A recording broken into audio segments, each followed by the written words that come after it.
Hello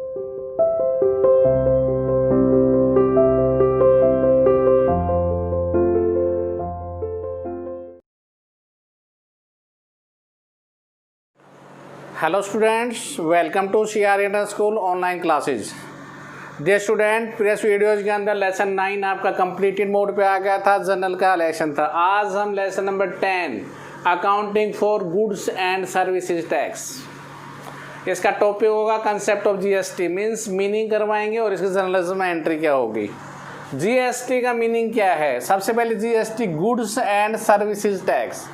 GST कैसा tax है, direct और indirect? GST is a indirect tax. Indirect कैसे है स्टूडेंट्स, बताएंगे आप? इनडायरेक्ट टैक्स मीन्स दैट ये जो कैंडिडेट जो माल बेचता है, गुड्स एंड सर्विसेज सप्लाई करता है, आपसे लेता है और फिर सरकार के पास डायरेक्ट आपका पैसा सरकार के पास उस कैंडिडेट के माध्यम से जाता है, तो इसलिए इसे इनडायरेक्ट कहते हैं। ओके, तो GST कैसा टैक्स है? एक इनडायरेक्ट टैक्स है। अब GST जितनी भी गुड्स एंड सर्विसेज जो भी सप्लाइड होती है उन पर लगाया जाता है। ओके, लेकिन छोड़कर देखें पेट्रोल और एल्कोहल, जो ह्यूमन कंजम्पशंस के लिए जो दो हैं, इनके ऊपर GST लीव्ड है, इनके ऊपर GST नहीं लगाई जाती है। ओके, तो देखिए इनके ऊपर अदर टैक्सेस लगते हैं। Goods and services tax GST ये कब लागू हुआ? GST कैसे आया? देखिए, पहले स्टेट गवर्नमेंट अपने टैक्सेस लगाती थी। Haryana government, Haryana sale tax के नाम जाना जाता था। उसके बाद वैट वर्ड सुना होगा आपने, VAT value added tax, VAT, और वैट के बाद अब आ गया GST। तो सेंट्रल गवर्नमेंट भी टैक्स लगाती थी, सेंट्रल सेल टैक्स बोलते थे, हरियाणा गवर्नमेंट भी लगाते, हरियाणा सेल टैक्स बोलते थे। अब सब कुछ बिल्कुल फिनिश कर चाहे वो सेंट्रल गवर्नमेंट हो चाहे वो स्टेट गवर्नमेंट हो, एक वर्ड आ गया जिसका नाम है GST। ये GST कब आया? 24 मार्च 2017 को पार्लियामेंट में एक बिल आया और ये बिल को पारित किया गया 24 मार्च 2017 को, और 1 जुलाई 2017 से पूरे इंडिया में GST को लागू कर दिया गया और एक नारा दिया गया जिसका नाम है one nation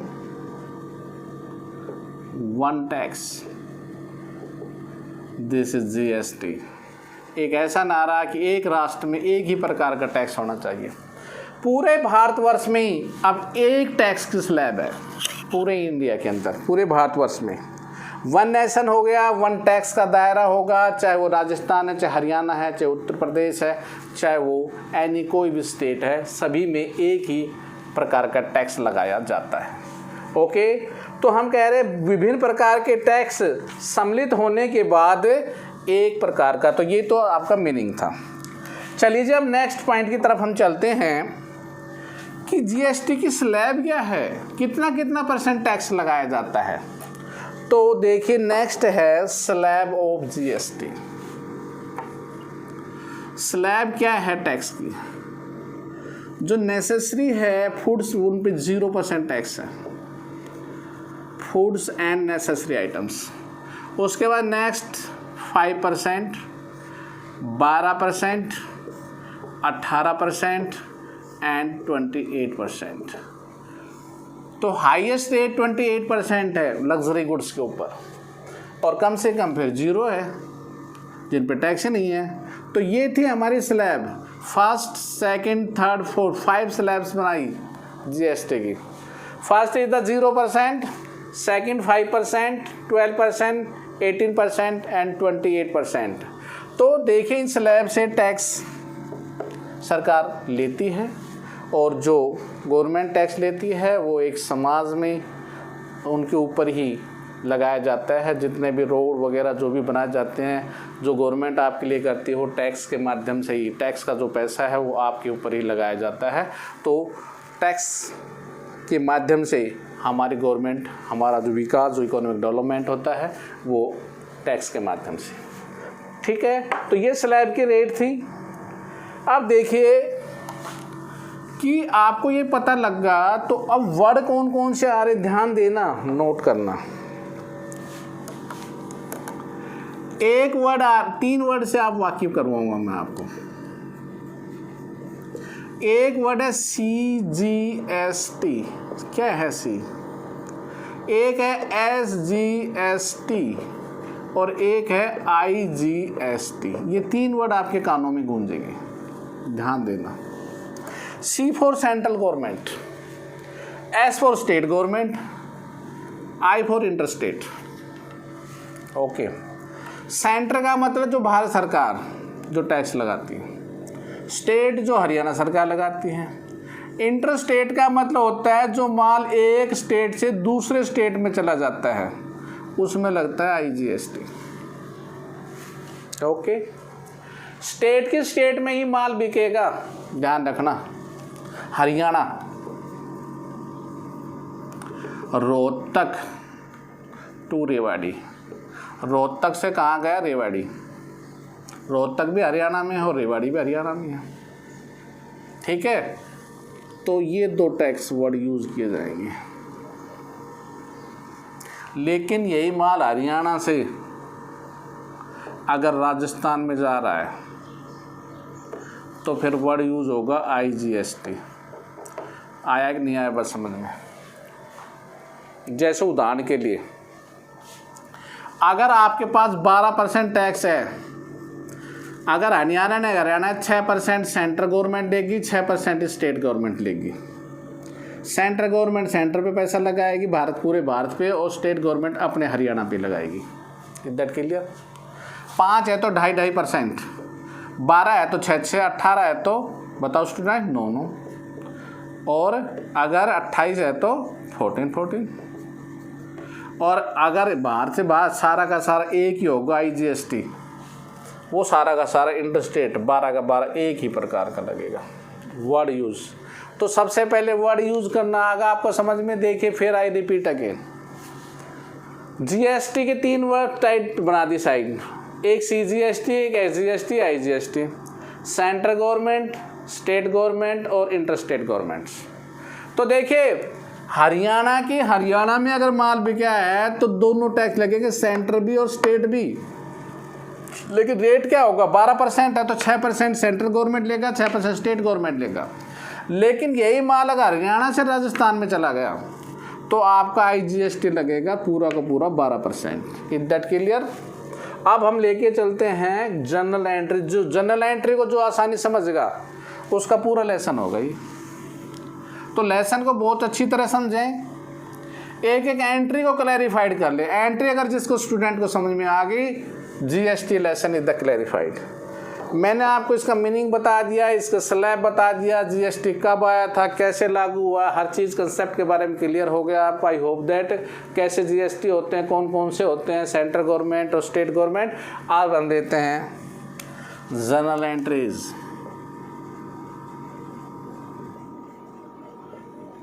account is not a रट्टाफिकेशन सब्जेक्ट, समझिए अंडरस्टैंडिंग पे चलता है ये। नंबर 1, मैंने माल खरीदा। कहाँ खरीदा? रोहतक से खरीदा। सोचना अब, रोहतक से माल खरीदा तो हमारे पास परचेज वर्ड है। देखो मैंने कहा था परचेज हमेशा डेबिट होता है। और 2 वर्ड अब आपके सामने आएंगे, एक वर्ड होगा इनपुट और एक होगा आउटपुट। किसके साथ इनपुट लगेगा और किसके साथ आउटपुट लगेगा, अब एंट्री देख लो। परचेज के साथ हमेशा इनपुट, क्योंकि आ रहा है हमारे पास, ठीक है, तो परचेज अकाउंट हमेशा डेबिट होगा। ओके, तो परचेज अकाउंट हमारा डेबिट हुआ। उसके बाद अभी मैंने बताया परचेज के साथ क्या वर्ड यूज करेंगे, इनपुट CGST और इनपुट SGST। अकाउंट डेबिट, ये भी देख के आना पड़ेगा भाई। जीएसटी तो मैं मान खरीद रहा हूँ, खरीदूंगा तो मुझे जीएसटी भी देना पड़ेगा ना। मैंने दे दिया इनपुट 6%। 2, अगर नगद दे रहा हूँ तो मैं बैंक चेक दे दिया, और नहीं दिया तो मेरा नाम लिख देगा। वो लेगा मेरे से पैसे, अब नहीं तो 2 दिन के बाद लेगा। बताओ आई नहीं समझ में पहली एंट्री। एक अमाउंट भी लेके चलते हैं। चलो, मैंने 10,000 का माल खरीदा, 12% जीएसटी लगती है, 6 हो गई। 10,000 का माल था, 6% के हिसाब से कितना होगा? 600 और 600 तो कितना देना पड़ेगा? 11,200। बताओ परचेज की एंट्री आई नहीं समझ। ऐसे सेल की जस्ट इधर रिवर्स। परचेज से सेल अकाउंट डेबिट नहीं होता है स्टूडेंट्स, नोट करना। परचेज डेबिट सर, सेल कभी डेबिट नहीं होती, सेल तो क्रेडिट होती है। तो अब मेरे पास पैसे आएंगे, बैंक अकाउंट डेबिट या नहीं आएंगे तो क्या होगा सर? डेटर होंगे टू सेल। और जैसे सेल क्रेडिट आ गई तो वर्ड क्या यूज करेंगे sir? Output. Output CGST and output SGST.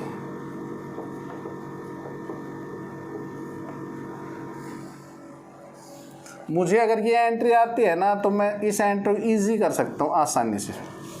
कुछ नहीं किया मैंने, बैंक यहाँ क्रेडिट था यहाँ डेबिट होगा, परचेज यहाँ डेबिट थी यहाँ सेल क्रेडिट होगी, ये इनपुट था तो ये आउटपुट होगा, वर्ड सीजीएसटी हो गया क्लियर। अब इसी को मैं रिटर्न में मारूंगा, देखो बहुत आसान तरीके से। परचेज का परचेज रिटर्न,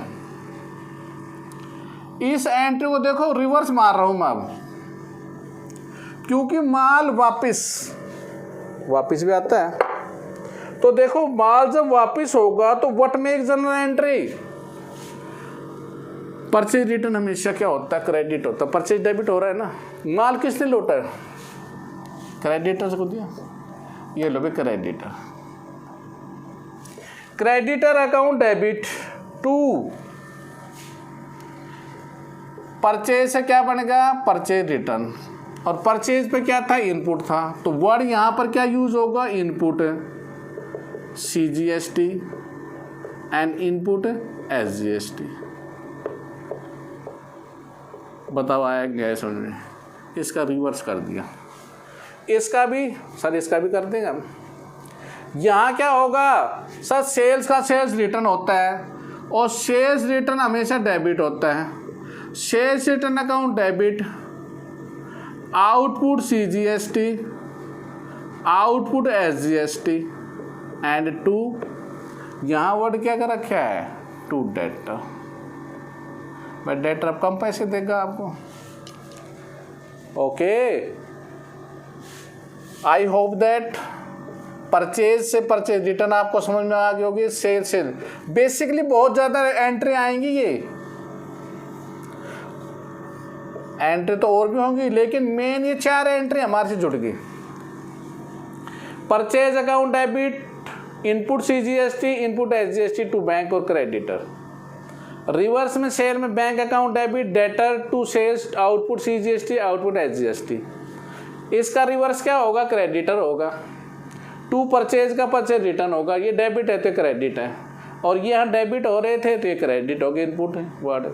यहाँ क्या था? सेल का सेल्स रिटर्न होगा, ये आउटपुट थे, ये डेबिट हो गए, और यह डेटर यहाँ क्रेडिट होगा। Is that clear? I hope that purchase और सेल्स की एंट्री बहुत अच्छी तरह आपको समझ में आ गई होगी। 1-2 एंट्री और हम लेते हैं बस, फिर उसके बाद इसकी एंट्री फिनिश हो जाएगी। देखो एंट्री क्या है, और माल के अलावा हम एसेट्स भी खरीदते हैं। एसेट्स खरीदेंगे सिंपली वो क्यों एंट्री जो परचेज की, परचेज माल खरीदते हैं, एसेट्स भी हमारे पास आएगी। तो हम लिखेंगे सन्ड्री एसेट्स अकाउंट डेबिट, वो का वो input CGST, input SGST to bank. ये तो सर परचेज की एंट्री है, सेम डिट्टो। परचेज की है, लेकिन वहाँ परचेज गुड्स खरीदे थे, यहाँ पे क्या खरीद रहे हैं, assets. This is the ditto entry. Okay, ध्यान रखना, अगर सर अगर ये दूसरे स्टेट में होते हैं तो कुछ नहीं, इन दोनों वर्ड की जगह अब ये 6% लिख रहे हैं ना, तो यहाँ पर एक वर्ड हो जाएगा इनपुट IGST, कुछ नहीं है, बहुत सिंपली। लेकिन ये तब जब एक स्टेट से दूसरे स्टेट में माल जाता है। ओके, अब हम इनकम और एक्सपेंसेस की भी एंट्री बताते हैं। देखो, एक्सपेंसेस की एंट्री भी सेम होगी। कोई भी एक्सपेंसेस रिगार्डिंग हो रहा है या कोई नुकसान हो रहा है आपका, तो एंट्री सेम होगी। एक्सपेंसेस की क्या, एक्सपेंसेस अकाउंट डेबिट, वही input CGST, input SGST to bank. तो इनकम वाली एंट्री क्या हो जाएगी, इनकम वाली एंट्री रिवर्स हो जाएगी, bank account debit to income received to output CGST to output SGST। 2 minute में अभी डिस्कस निकाल दूंगा, हर एंट्री आपकी टिप्स पे होगी, फिर कोई दिक्कत नहीं आएगी। जितने भी लॉसेस की है वो सेम एंट्री। अब देखो नोट, ये वर्ड जिसको ध्यान रहेगा उसकी सारी एंट्री हो जाएगी। Purchase, expenses, losses and assets, एक ही टाइप की एंट्री होगी। सेल, ठीक है, एक्सपेंस, इनकम, इनकी एंट्री एक टाइप की होगी। इज दैट क्लियर और नॉट? अब ये करने के बाद जिसको ये समझ में आ गया, सर ये समझ में आ गई, एक एंट्री और होगी, वो एंट्री थोड़ा और समझ लीजिए, फिर उसके बाद और एंट्री कुछ भी नहीं है।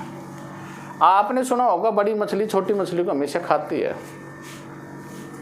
अगर आउटपुट ज़्यादा है, नोट करना, इनपुट कम है, तो आउटपुट इनपुट को खा जाएगा और बाकी पैसा किसके पास चला जाएगा, सरकार के पास चला जाएगा, सेंट्रल गवर्नमेंट के पास। तो व्हाट मेक जनरल एंट्री, ध्यान देना, CGST को CGST से मिलाना, आउटपुट को इनपुट से, और SGST को SGST से। अगर पैसा बच जाए तो टू बैंक से वापस कर देना। अंडरस्टैंड और नोट? अभी समझ लो, चलो देखो कैसे। मैं एक उदाहरण लेता हूँ। 12,000 आउटपुट CGST था और SGST भी 12,000। ये ध्यान रखना, अगर CGST 12 आएगा तो SGST 12 आएगा। इनपुट CGST 9,000 था, इनपुट SGST भी 9,000 था। और का एंट्री करो, क्योंकि हम आउटपुट को एक साइड में जोड़ लेंगे, इनपुट को एक साइड में जोड़ देगा, मोड ये जोड़ लिया। तो अब देखो व्हाट एंट्री, पहली एंट्री करना output CGST to input CGST।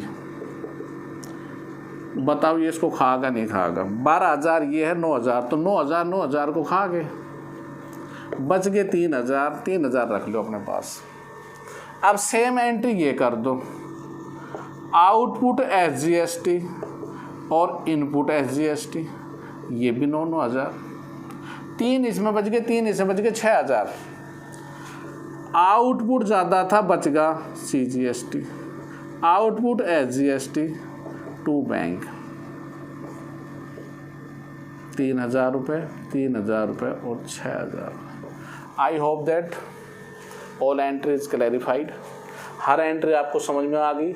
Next videos के अंदर हम जो क्वेश्चंस लेके चलेंगे तो वो एंट्री बहुत ही अच्छी तरह आपको समझ में आ जाएगी। चलो आपका होमवर्क आपने